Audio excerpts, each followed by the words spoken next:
The scars have faded with the passage of years and clever plastic surgery. With proper makeup and lighting, you can barely tell they're there.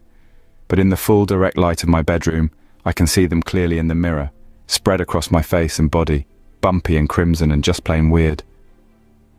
I am the lucky one who survived that horrific school fire. Or maybe the creature remembered that it was I, after all, who saved it from the nasty muddy wetness that was dragging it down, and a possible horrible death from being stomped by some random kid, and somehow engineered my escape.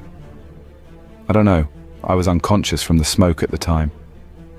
Oh yes, I still have permanent lung damage, wheezing like an 80-year-old if I even slightly exert myself. It began on a gleaming wet fall morning over 20 years ago, as I walked miserably to school. There was no real reason I was miserable. I hated school with a passion that made my heart ache. But there was no reason. I wasn't bullied, I had some friends, my grades were fine. I didn't have the words to explain the loathing I felt for the building, the smell, the sounds, the actions, and so I didn't try. Everyone else seemed cheerful enough. It had rained heavily overnight, but now the sun was shining, making the puddles gorgeously dazzle.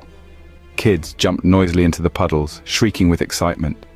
I skirted them carefully, and that's when I saw it, almost completely buried in a pile of soggy leaves, tinted all the hues of late autumn. Only its head was poking out, its eyes shining right at me, a damp puff of smoke hanging around its delicate snout. Instinctively I knelt and scooped it up in my arms. It was as big as a pigeon. It flapped its wings irritably. Its mouth opened and I heard it right in my brain, very clearly. I did not give you permission to pick me up. I was not in the mood to take shit from a telepathic pigeon-sized creature.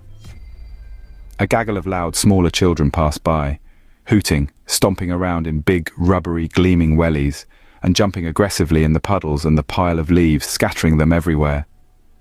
I said, "Would you like me to put you back down on the pavement?" The wet creature clearly couldn't fly, nor could it breathe fire. It contented itself by glaring angrily at me from its orange-red eyes. I said, "Why don't you spend the day at our place? I'll keep you safe. Once you are dry, you can fly off. I'm not going to try and imprison you." It thought a moment. "And what do you want in return?" The words came out by themselves. I swear I have no conscious recollection of forming them. "Burn the school down, please." It nodded solemnly. I ran home and carefully laid the creature on my bed, where I knew it would be undisturbed for the rest of the day. I still blame myself for not specifying the time it should burn the school down. But then, how could I have predicted the exact moment that it would be ready to breathe flames and fly? I had left it that next morning looking still quite miserable and ill, with no apparent desire to leave. How could I have known that around 10 a.m. it would take wing and soar out of my room? The first I heard of it was the fire alarms going off during second period.